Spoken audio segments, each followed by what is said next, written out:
Ka tū te whakataetai a ngā waka pūmanawa waru ki poke kohe hei e nei rangi whakatānei.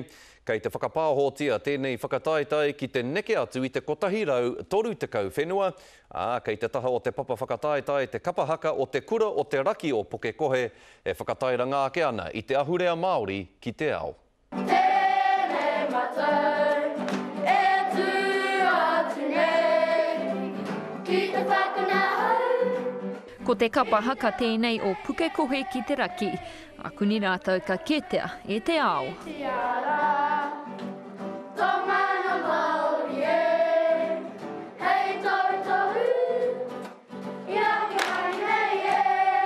I haere mātu ki reira te whakangungu i a rātou i runga i te wāhi haere ne ngā motuka, ngā tangata kato o te ao. E ki te mai rātou, haere ngā mātou tamuri ka tangata whenua o tēnei whenua tātou.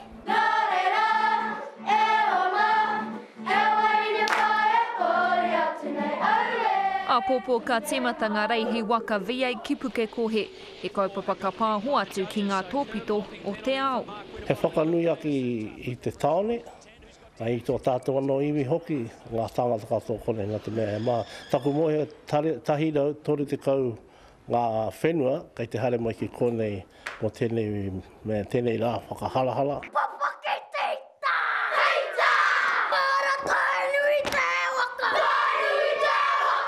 E whakangungu hoki tēnei ma te kapa, kia tau ai ngā mahi mo te whakataetai ā-motu mo ngā kura tuatahi a te paunga o te tau.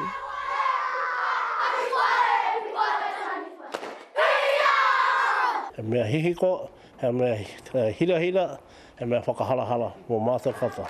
Tai atu ki ngā kai whakahari tukura, ma ka kai ako, ko ngā tamariki, ko rātou hoki ngā rangatira, mena ka kore ngā tamariki, ka kore mātou i kona.